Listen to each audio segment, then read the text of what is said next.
Today, I'm going to be sharing the incredible story of the first Pakistani artist ever to win a Grammy. She grew up in a conservative household listening to all Middle Eastern songs until she discovered artists like Jeff Buckley, and her cover of Hallelujah began spreading via email chains and file-sharing networks, becoming one of the first viral hits in a pre-social media era. This moment of recognition sparked a bold decision in her to leave everything behind for an uncertain future in America. Her journey is an example of an artist's search for freedom, independence, and self-expression. Stay tuned. Hola amigos, bienvenidos to IndieResistance, where I talk about music that somehow or another grabbed my attention and that I think you should know. Please remember to click that like button, subscribe to the channel, and you can also visit my website for more reviews and incredible merchandise, link below. The Brooklyn-based artist that I'm going to be talking about in this video is really extraordinary and one of a kind. I discovered her last year, and I've been wanting to make a video since then. See, it's not the first time that I do a video of global music. For example, I did a special on desert blues, and I also told the story of Abdullah Miniawi, an incredible poet and jazz musician. I'm going to put the links to those videos below so you can check them out too. I'm super excited to introduce you to Arooj Aftab. Her music is captivating and incredibly fresh to my ears. A treat for music nerds, really. Anyway, let's go with my three references. Sade, Abida Parveen,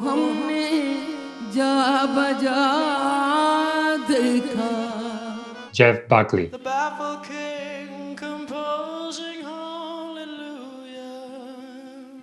In Lahore, Pakistan, the weight of tradition was everywhere. Arooj Aftab grew up surrounded by family who cherished rare recordings of legendary Qawwali singers. They'd sit for hours analyzing every single note of the classical South Asian music. Something like this.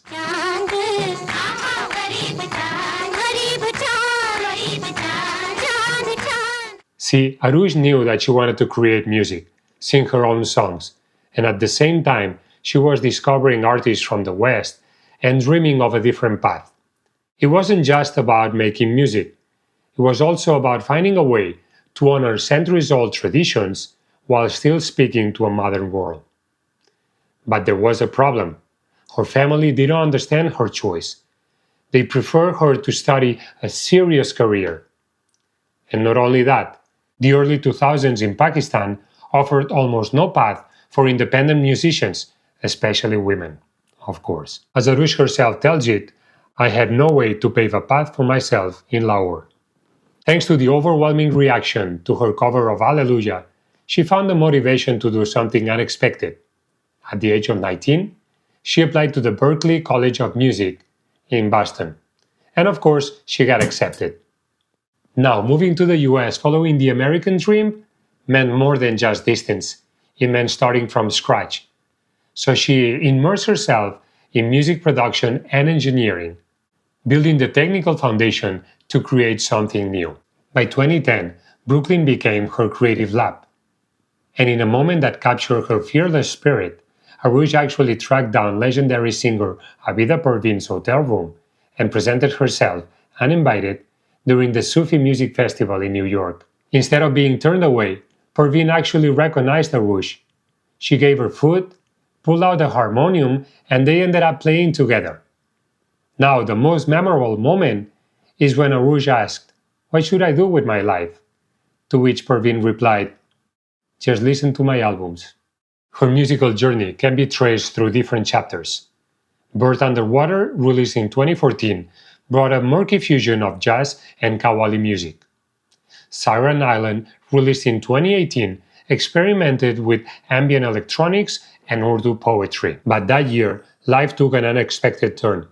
The loss of her brother and a close friend changed the entire direction of her music.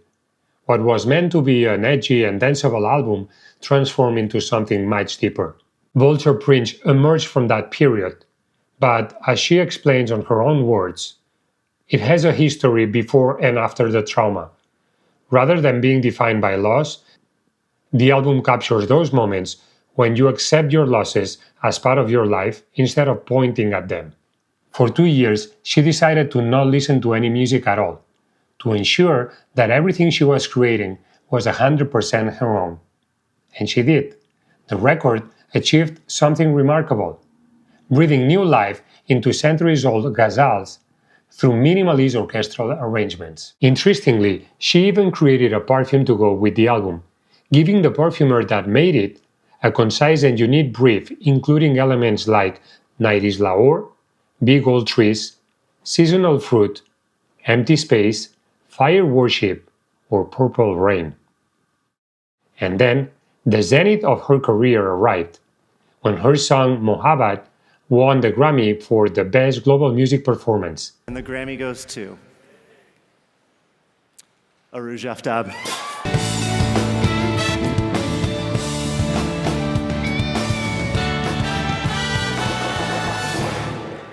I think I'm gonna faint. Wow, thank you so much. And only a year later, she made history again, becoming the first Pakistani artist to perform at the Grammy ceremony.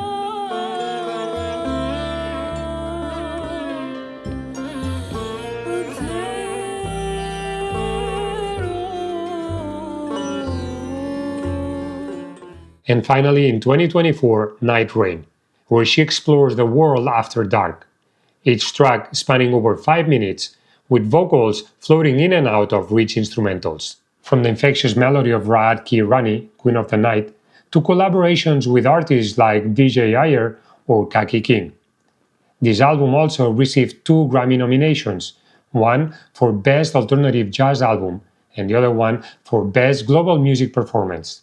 As she puts it takes time to tell a story with elements more than just the words. When asked about her process, Arooj insists. People ask, is this an interpolation? Is this song a cover? No, it's not. It's very difficult to do this. I'm taking something that's really old and pulling it into the now. Today, Arooj Aftab works from her Brooklyn base, but her influence reaches far beyond. She's played in major festivals, toured around the world, and carved her own unique path. But perhaps more importantly, she's opened the doors for other artists to follow. What makes her music special isn't just the fusion between the ancient and the modern. It's the raw honesty behind it, because she's never lost touch with her roots. In her music, we hear an artist fully in command of her vision. Each musical choice she makes serves the story she's telling. Now, going back to the question at the beginning of the video, what transforms an artist's journey? Sometimes it's not just the pain that we don't see coming. It's what we choose to create from it. In any case, thank you so much for watching, for the support. Please leave your comments below, and see you very soon. Hasta luego.